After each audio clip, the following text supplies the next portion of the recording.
Were people, little girls, and whoa, we just heard a very, very loud explosion. You can't see much around me, but you might be able to see some of the grass here. Some of the brush is really moving almost sideways. Today was supposed to be the 4th day of class at Umpqua Community College. It's not. This SUV, which is being towed as we speak, was just sitting on its roof completely upside down. It had rolled here with 3 kids inside it. If you drive by South Washington Street in Kennewick, you'll see them.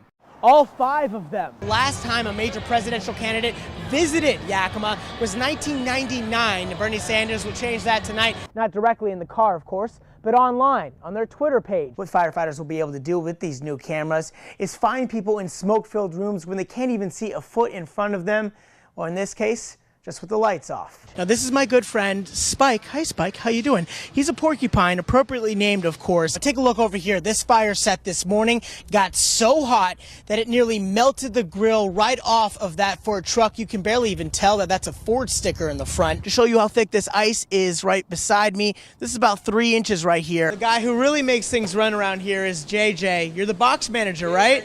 Do you love your job? What do you love about it? I do. A lot. Investigators in Seattle this morning are still working to figure out how a gas leak started, causing a massive explosion yesterday morning. Those areas that were flooded over the weekend could see some more rising water levels from the rain that we're having today. It's been the tale of 2 teams for the Americans lately. The Ams that play at home have won their last 3 games, but the Ams that play on the road, well, that's a different story. A little girls volleyball action tonight. Southridge at Hanford. Last time these 2 teams met, Suns swept the Falcons in 3 straight sets. This time, Hanford's front says, "You shall not pass." Morgan Rasmussen and Mariah Kelly with the block. There's something unexpectedly peaceful about a cemetery at dusk. It's extremely calming. It really is. You'll often find Sherilyn Jacobson here at Fort Walla Walla Cemetery. I'm sitting in the middle of history. But she isn't relaxing. She's scrubbing away. This section is where the officers are buried. Cleaning up history.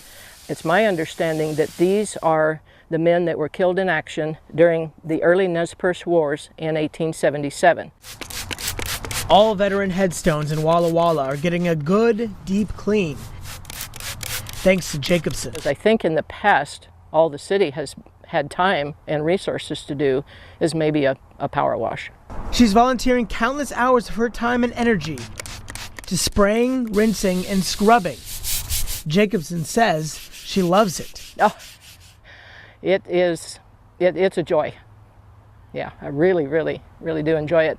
But it's more than just the new shine on these graves. Jacobson can relate to these anonymous headstones. I was an enlisted person, so that's why I started over there. I was actually in the Army Reserve and the National Guard for 20 years, and I started here in Walla Walla in the medical detachment. Yeah. Wow. She started this project in the summer and has grown to a lot more than just cleaning. This tombstone right here. At Mountain View Cemetery, Army veteran John Arthur Regier fought in World War II, but the ground in which his body laid sat unmarked for decades. It was just a blank space between 2 graves. Until Jacobson found his unclaimed tombstone at the local monument shop. In September, the honor guard, including Jacobson, conducted his long overdue graveside service. Since there was nobody to ask, we're not even sure how to pronounce the gentleman's last name. We've just been calling him Art. Because he's one of us. We're all comrades. Today, Jacobson continues with the mission at hand. By next spring, they will look like they were just placed here. Because to her, they aren't anonymous. Because I am one. It starts out like a normal day in court. Inmates leave the room with armed guards. According to the timestamp, less than a minute later, the escape is on. Gerald Hyde II somehow gets away from the guards and runs out of the empty courtroom. Before he leaves, he takes off his shirt to cover the handcuffs still on his wrists. Hyde then runs through the hallways of the Justice Center, leaving his orange jail-issued shoes behind. He then runs outside through the front doors barefoot alongside everyday people. We were the only news crew there when Hyde was brought back into custody 3 miles away at the Pepper Tree Village Apartments on North Arthur Street. The first question we had for Commander Law with the Benton County Sheriff's Office, what happened in the minute between the end of court and Hyde frantically running out of the courtroom? And as they were going through that area, Mr. Hyde stepped off into a corridor and a bit of a blind spot for the officer. In a perfect world, we would have caught it, and he wouldn't have been able to get to that void and blind spot, and I would call that human error. Commander Law says this escape was very rare. We've had close to 250,000 inmates queried to and from court over the last 15 plus years, and this is the first that I'm aware of that we've had an inmate escape from custody. The sheriff's office has changed things because of Hyde's escape. Corrections officers are now positioned differently so inmates can't move into a blind spot. Officers also lock all courtroom doors when the court is in break. If Hyde did this today, he would be physically trapped inside. The goal for the sheriff's office is pretty clear. Well, the hope is that we go 15 years and move 250,000 inmates back and forth to court, have 0 escapes. That's the goal, and I think that's achievable. Tennis has a captivating rhythm, a mesmerizing back and forth, in and out, giving players a sense of power. That's what Savannah Forbes loves about the game. It makes me feel really in control.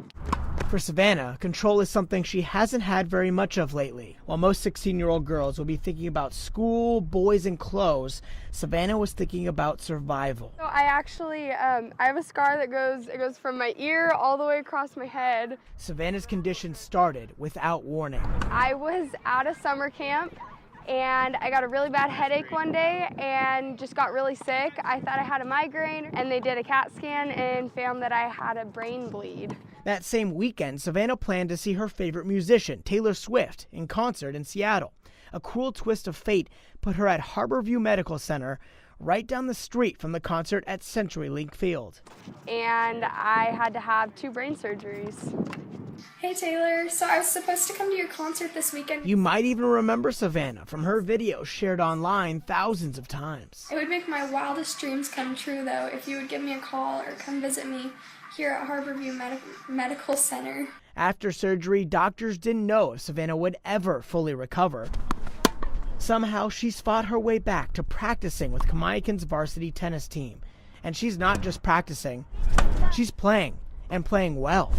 Good rally, girls. Very nice. Savannah's mother, Pamela, who goes to every game, can hardly describe what it was like to almost lose her daughter. There was a time when she became unresponsive, and it was the most terrifying moment of my life. Pamela just knows You got this, babe. she never wants to see her daughter like that ever again. I was terrified for what the future might hold for her, and I'm so thankful that this is her future. As for Taylor Swift, well, She never called me.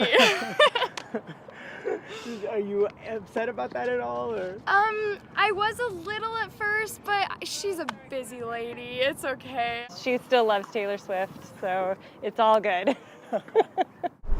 Savannah has a spirit that's been unbreakable. I think there's so many things we take for granted, just like being able to walk. After surgery, I couldn't walk. I tried to walk and I was stepping on my own feet. I think everybody just needs to value every day that they have. 30-40 first serve. After almost losing everything, Savannah now has control over what she calls her second opportunity. Out. And Taylor, if you're watching, there's now a second opportunity for you to make that phone call. Good job, Savannah. Just don't expect Savannah to wait around for it. Awesome. Nice job.